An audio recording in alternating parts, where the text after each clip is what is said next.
Hello, everyone, and welcome to another episode of Storytime. I am your host, Courtney Baker. Thank you so much for joining us. Like when we had Hope Easterbrook on the show, I am completely nerding out because today we have Voltaire Wade-Greene. He is an original Broadway cast member of Hamilton.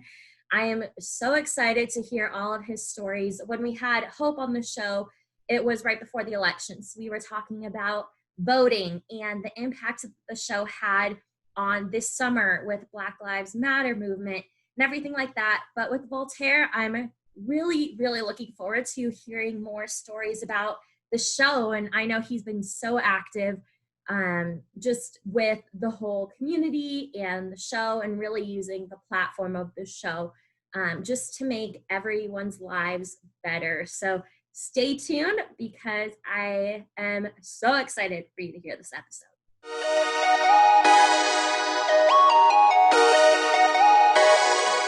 All right, everyone, welcome back. The Hamilton nerd that I am totally freaking out right now because we have original Broadway cast member Voltaire Wade-Greene with us today. How are you doing? I'm great. How are you? I'm good. I appreciate you joining the show. I know you've been doing workshops, so I'm sure you're exhausted. Who you been talking to? You're busier than I am, and I also have a full-time job, and you're making me look bad now. I don't know. I have ADD in my career, so I have to just jump and do something. Well, I was going to talk about this last, but it is a good point to start with. So obviously with you guys, so I work in the sports industry, but with you in entertainment and the news that Broadway is closed through, I think, May 2021, potentially longer, hopefully not. But how are you staying busy? I know you're mainly dance, but I mean, your whole career has been impacted. So how are you kind of just handling that right now? Well, I'm really taking advantage of time, like free time. I think I've been on my own since I was 15, so I've been on kind of a crazy schedule since then. And this is the first time I've actually had time to slow down and be like, I want to be a student again, you know. So I picked up learning Korean. I am also learning music production on Logic. So I'm producing a lot of music. I'm actually creating an EP with my girlfriend, and then I'm also working on other side projects with a bunch of different friends. And so we're all kind of learning all of this all at once. And really, I mean, music production has really been the biggest thing of the pandemic. Mm-hmm. So, yeah. Why are you learning Korean? What made you pick that language? I don't know. The food is just so good, you know. And my brother, my younger brother, served in the Navy, and his favorite place was when he was stationed in South Korea. He was like, "Voltaire, the food is incredible. You will never have anything like it, and it is now my favorite food." And I hope to one day go to South Korea and just experience it myself. Yeah, well, now you'll be prepared. You will fit right in just speaking the language. I'm just hoping to surprise some people, you know, and hopefully not be lost. Love it. You'll have to let me know how that goes. But now we're going to take it back to the beginning. So you're from Bakersfield, California, ended up in New York. How did you start with your whole career dancing and then making it to Broadway?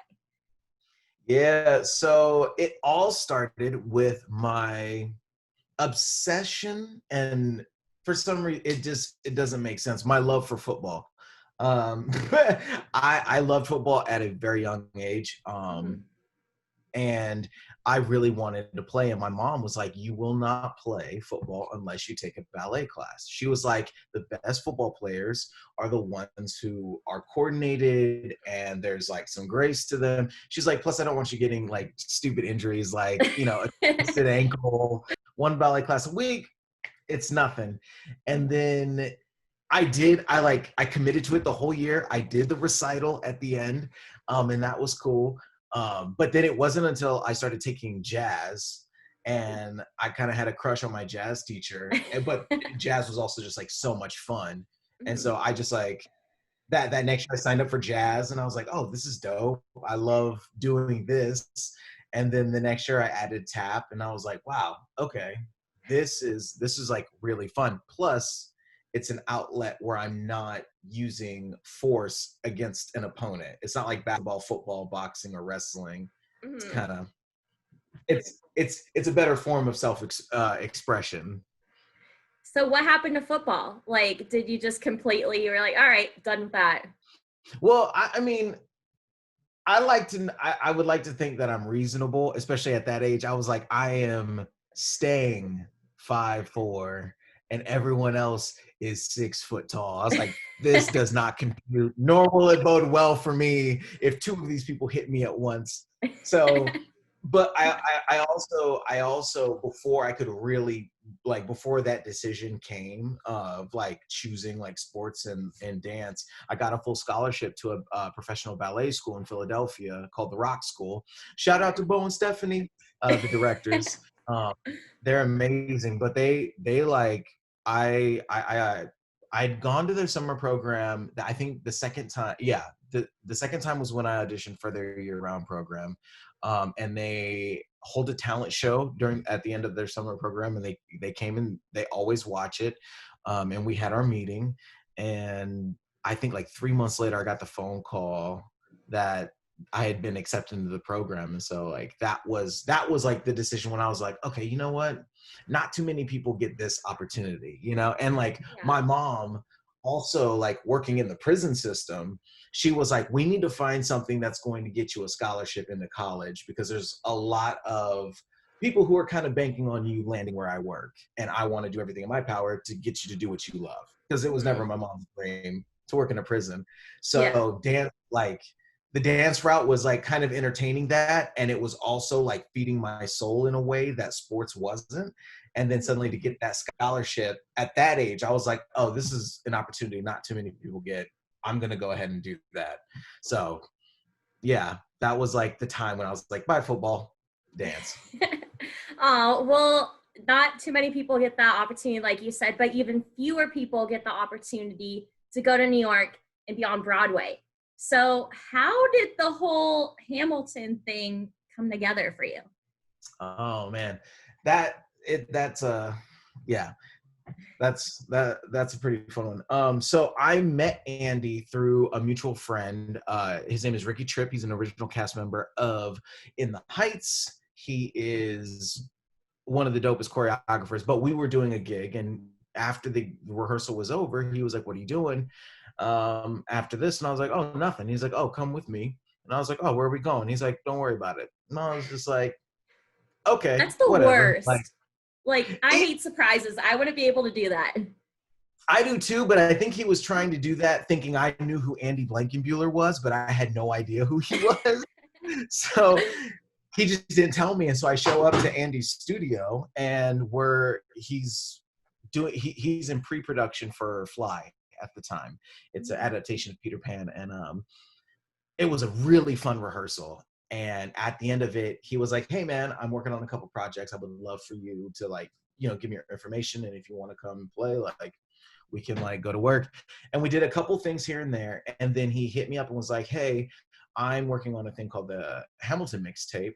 It's the same creators as In the Heights. Would you like to be in on it?" And I was like, "Yeah, that sounds like fun. Like, that sounds like I love In the Heights. Like, that speaks to me on a level that is like unreal, that I didn't think was possible." Um, and so I started working with Andy on the pre-pro for it. And back then, we only had voice memos of a reading. I believe it was from Vassar. I don't remember. I don't want to butcher that. Uh, but it was a recording of a table read from a voice memo. So we were choreographing and just creating to that, like, really raw. And I was just like, man, this is musical theater. I was like, this is kind of cool. Like, I like every rehearsal, I fell more in love with everything. And I was just like, this isn't even the album. Like, this is just some bootleg sounding thing that we're just creating. And mind you, Andy doesn't create from beginning to end in anything. We'll do 25% of the end, we'll do 15% of the middle, we'll go back to a middle ground of what we just did. throw an intro on it, revisit, and then fill in the blanks. And it's like, Oh gosh. yeah, it's like Inception and Doctor Strange had a love child. That's like Andy's brain. Oh my gosh, I It's love that. so stimulating as far as like creating goes. We worked like that for like a year leading up to the workshop. I didn't book the workshop because my agents on the final callback sent me to my former agents, not my agents now. So I showed up to the final callback like 30 tickets to see the first showing of the workshop. And that thing rocked me.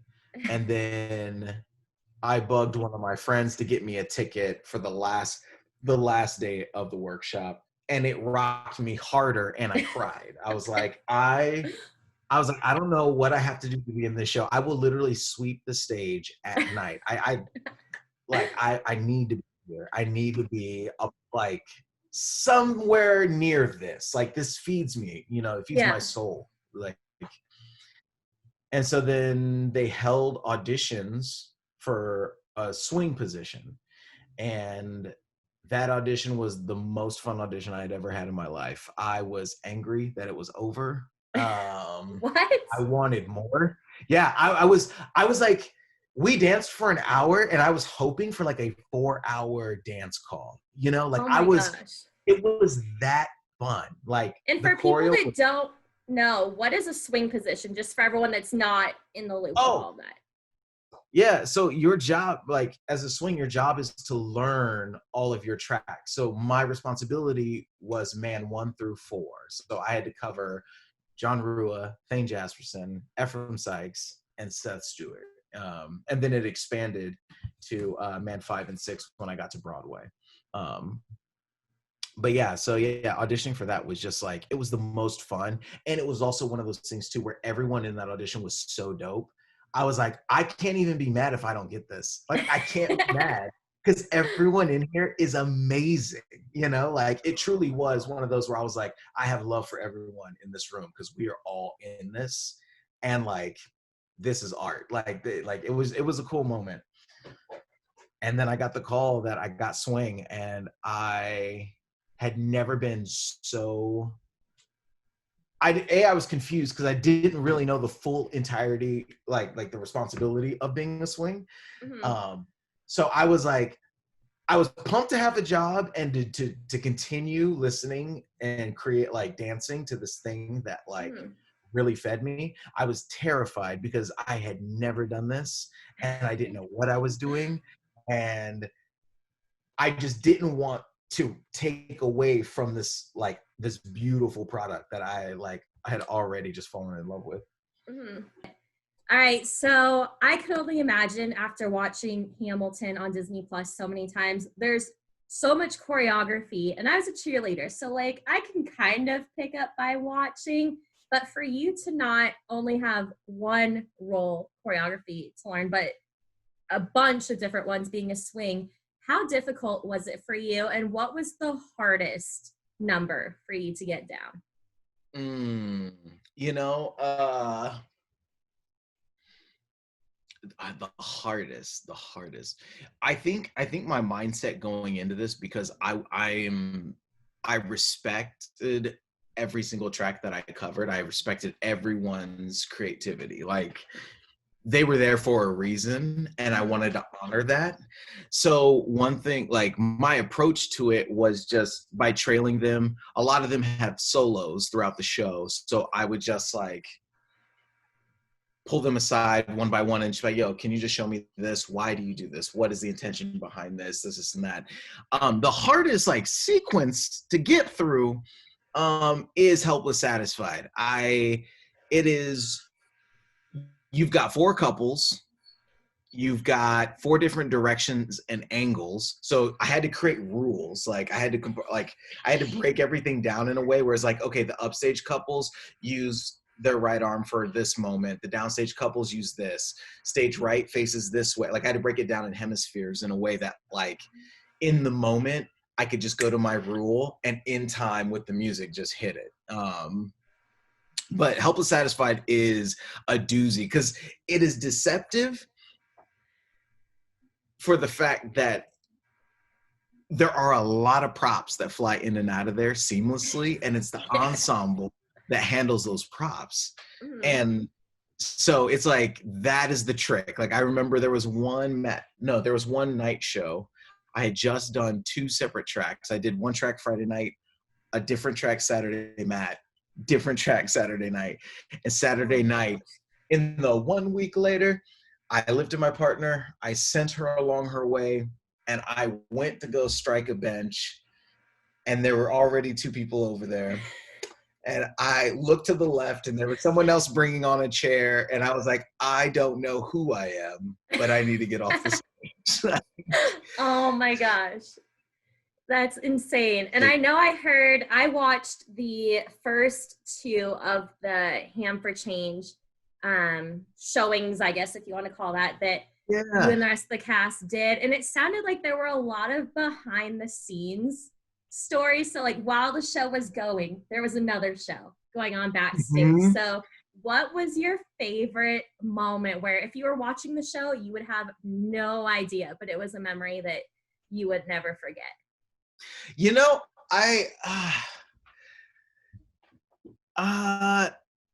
I know during intermission, Leslie would play gospel hype music. And so there'd be moments where like you would just see everyone gather. I actually have footage of this. I should post it sometime. But yes. It's like, it's so good. You've got people in the stairwells just kind of chilling. And then Leslie puts the music on, and everyone slowly starts to get hype for it, you know? I really loved that moment. Daniel Breaker has an espresso, like a coffee machine in his room, and will make you something really nice. So like, every once in a while, I'd stop by, check in with him, be like, yo, dude, how you doing? He's like, oh, I'm great, man. Can I get you something? And I'm like, you've got a show, bro. Like, what do you know? I don't know. There's always just shenanigans. John Groff is backstage doing something. People are always trying to smuggle snacks, like the classic, like, what can we get away with? Yes. Sort of shenanigans. I think one of my favorites was when it was a Saturday night show. We all got an email around intermission. It was from Prince's PR person, and it was an invitation to a concert following our show. We were asked not to put the location on any social media. We were asked not to post anything or tell anyone about our whereabouts. It was going to be a private thing for like us in Color Purple. And the buzz in the theater, like everyone just like that, like, we're doing the show, but backstage, like, what's off? Prince, like, yeah, I think that was one of my favorite moments, was getting that email. That's so cool. And I know there were so many amazing people that went to the show, and then obviously wanted to stick around and meet you guys after. So who was somebody that attended the show and you met afterwards and you were like, oh my God, I can't believe I just met them. I can't believe they just watched me perform a show.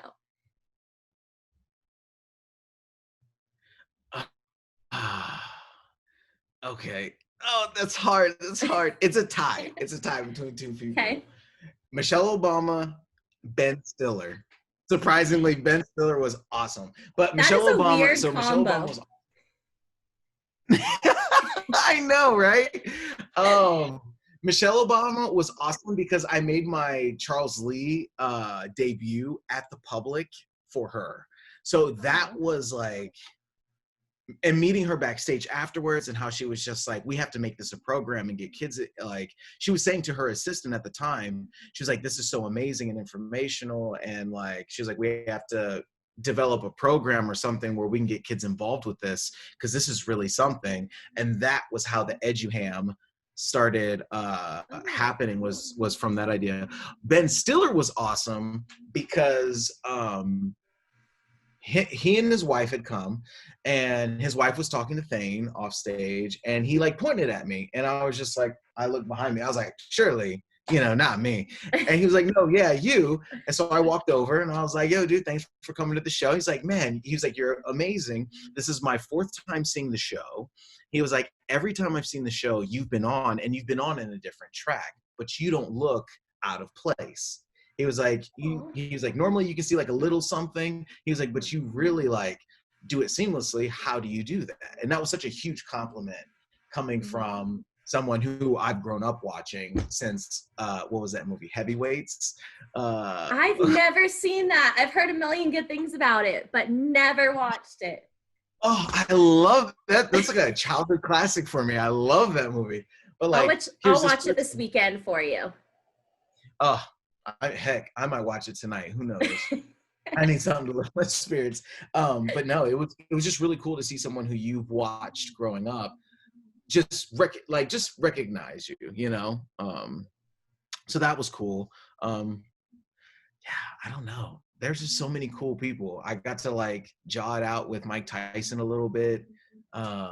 Drew Brees came to the show, and it had been his 5th time seeing it, and he was like, I'm noticing that there are some changes here. And I'm like, okay, I know you're a quarterback, and I know that your job is to dissect defenses and recognize things and like patterns and all that, but this goes beyond that. Like, you're just a stickler for detail, and like that was a cool one, just because like I got to see like what makes him and good at his job. Dang, that's awesome. And that's so funny, because you make a good point that as a quarterback, you're always trying to figure out the defense. And for him to notice like that you're in different positions, or anybody playing different tracks, that's really awesome. And I heard he's like the nicest guy in the world too. He's gonna be a mayor somewhere. He's definitely, and yeah, just going back to his like just like IQ in a way, like it's weird because it wasn't as though he just like pointed out that things had changed. He was like, I noticed you have new company members, and I noticed that there are certain things that they're doing that is different from the last time I saw.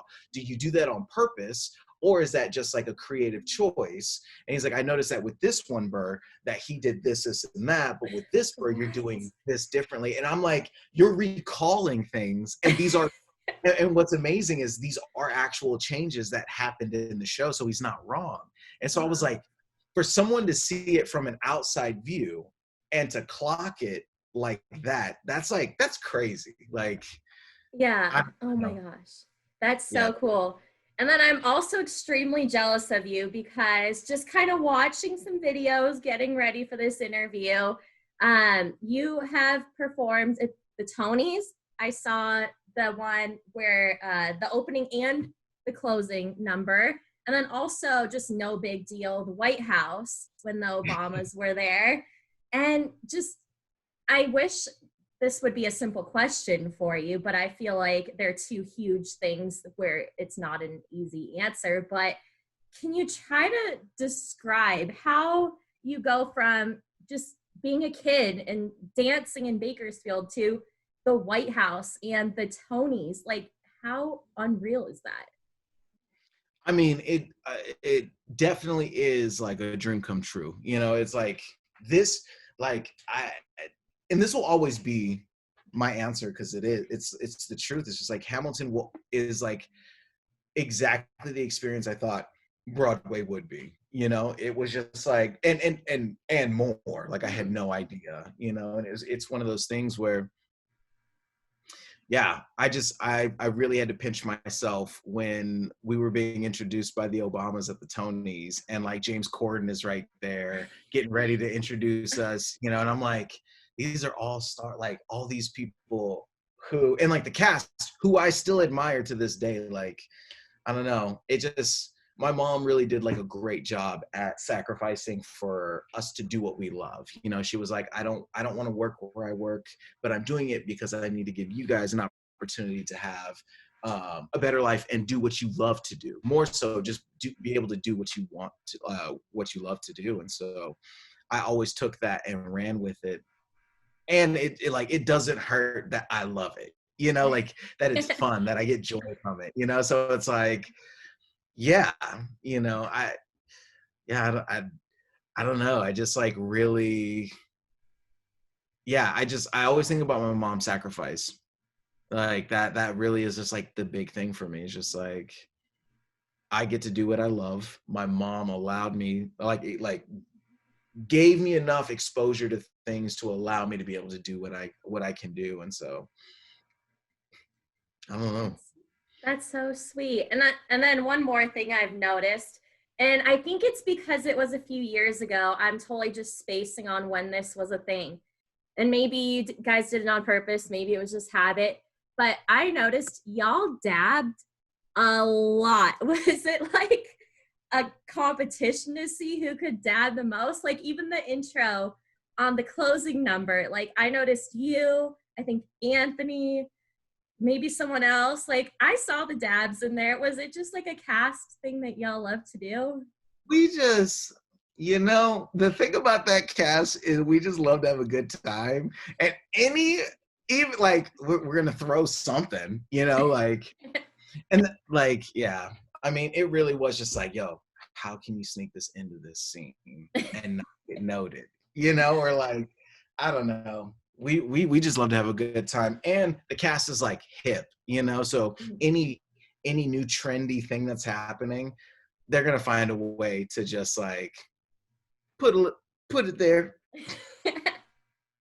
That's amazing. I love that so much. I just noticed like it's obviously not in the filmed version, but just watching different YouTube, I was like, am I going crazy? Like, or was this a planned thing? But I loved it. Just wanted to bring that up tonight to you. So I'm trying to think. I know there's obviously things going on with COVID, but you are still doing the workshop. But what else is just career-wise?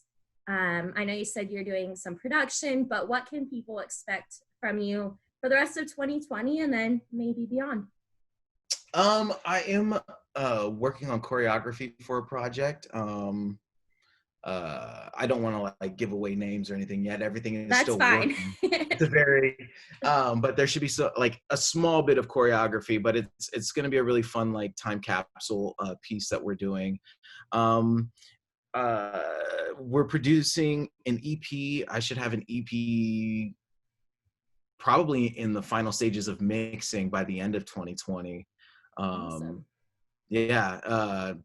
And then it's really just music. I mean, I really have just been like, I've signed up for a bass performance course at Berkeley. So I'm doing that on top of producing. So yeah, it really is on the music end. I've always loved music. I've never had the time to sit down and just get lost in creating and all that. So I think one thing that people can expect from me at the end of all of this is a lot of music. So. I am so excited for that. And where can people follow you on social media just to keep up with everything you have going on? Oh, yes. On Instagram, I am Tiz Voltaire, and that is also my Twitter handle as well. Keep it easy for the people. And it really is just me. It's Tiz me. So it's just... Love that. Well, Voltaire, thank you so much. I won't take up too much of your time. I know this episode's being produced or released a little late, but for everybody watching, it is Friday night on election week and things are getting crazy. So we're going to get to that. There's Christmas movies on now. So appreciate you so much. You're always welcome back on the show. So we'll stay in touch. Yeah, let's do another one so I'm not as nervous. You can co-host. Thane told me he will do the show. And if you want to co-host with me, let's make it happen. Oh my God, that's my friend from a long time ago. Let's do it.